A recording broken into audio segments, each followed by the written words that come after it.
झूलेलाल भगवान की कहानी प्राचीन काल में सिंध प्रदेश, जो अब पाकिस्तान में है, में एक अत्याचारी शासक मिर्ग राज करता था।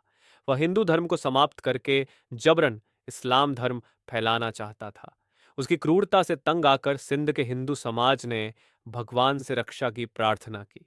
उनकी भक्ति से प्रसन्न होकर वरुण देव, जल के देवता, ने उन्हें आश्वासन दिया कि वे स्वयं एक दिव्य बालक के रूप में जन्म लेंगे और उनकी रक्षा करेंगे।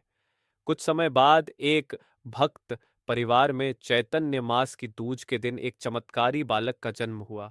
जन्म के समय ही यह बालक कमल पर विराजमान था और उसके चारों ओर दिव्य प्रकाश फैला हुआ था।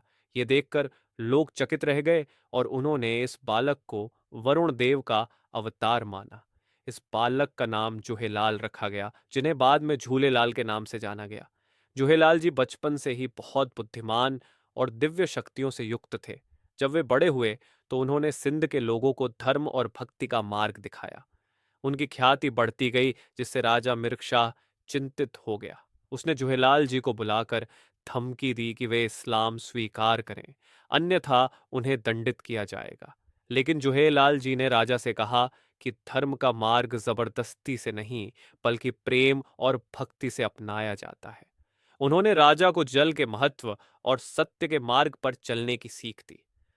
मिर्ग शाह ने क्रोध में आकर जुहेलाल जी को मारने की योजना बनाई, लेकिन जब उसने सैनिकों को भेजा तो नदी से एक विशाल ज्वाला प्रकट हुई, जिससे राजा भयभीत हो गया।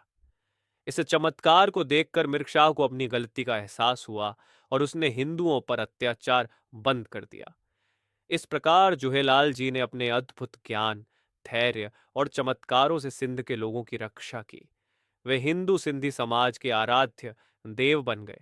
आज भी सिंधी समुदाय में चेटी चंड पर्व बड़े धूमधाम से मनाया जाता है, जो जुहेलाल भगवान के जन्म का उत्सव है।